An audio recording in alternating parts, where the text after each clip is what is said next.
জুমার দিনে যদি কখনো ঈদ হয় আর ঈদের নামাজে যদি কেউ অংশগ্রহণ করে, তখন জুমার নামাজটা তার জন্য আর ওয়াজিব থাকে না, ওটা সুন্নাহ হয়ে যায়। রুকসা দিয়েছেন, ফ্লেক্সিবিলিটি আছে আর কি। তো বিষ্ণু ইসলাম বললেন, লা ইয়াজতামিউ ঈদান ফি ইয়ামিন ওয়াহিদ, একদিনে দুই ঈদ হয় না, মানে একদিনে দুইটা গ্যাদারিং আমাদের জন্য কষ্ট হয়ে যাবে। লেটস সে আগামীকাল সকাল 7টায়, এই 7টার সময় সকালে 8-10 হাজার মানুষ এখানে অ্যাসেম্বলি করবে, এটা কি অন্য কোনো দিন সম্ভব ছিল? ঈদের কারণে সব স্কেডিউল আকপিস করে সবাই এখানে জড়ো হবে। আবার ঠিক দুপুর 12টায় এই 10-15 হাজার লোক আবার একত্রিত হওয়াটা কিন্তু আসলে অনেকের শিডিউলের সাথে কষ্টকর। এজন্য বিশ্বনবী এখানে ছাড় দিয়েছেন যে ঈদের সালাতে কেউ অংশগ্রহণ করলে ফামান আরাদা ইয়াতি ফালিয়াতি ওমান আরাদা ইয়াতাখাল্লাফ ফালিয়াতাখাল্লাফ। সাহাবারাও যখন জুমার দিনে ঈদ পেতেন, তারা ঈদের নামাজের পরে এই ঘোষণাটা দিতেন। তবে জুমার সালাত যেহেতু অনেক গুরুত্বপূর্ণ একটা সালাত, এবাদত, অনেক ভার্চু আছে এর মধ্যে, তো আমরা ইনশাল্লাহ শরীক হব। তবে আপনাদের যদি কারো কোনো খুব জরুরি কাজ পড়ে যায়, এই ফ্লেক্সিবিলিটি চাইলে কেউ গ্রহণ করতে পারবেন।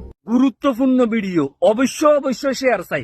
যারা জানেন না শুক্রবারে ঈদ হলে মাসালা কি, তারা তো অবশ্যই জানছেন, আর যারা জানে নাই তাদেরকে জানার জন্য ভিডিওটা শেয়ার করিয়া সুযোগ কইরা দেন। শুক্রবারে যদি ঈদ হয়, আপনি যদি ঈদের নামাজটা পড়ে ফেলান, তাহলে জুমার নামাজ আপনার জন্য আর ওয়াজিব থাকে না, সেইটা সুন্নাহ হয়ে যায়। আমাদের বিশ্বনবী হযরত মুহাম্মদ সাল্লাল্লাহু আলাইহি সাল্লাম বলেছে, একদিনে দুই ঈদ হয় না, আর দুই ঈদ আমাদের জন্য গ্যাদারিং হয়ে যায়।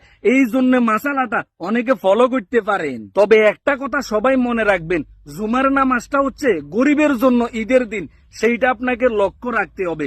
জুমার নামাজটা অতি গুরুত্বপূর্ণ, সেইটাও মিস করা যাবে না।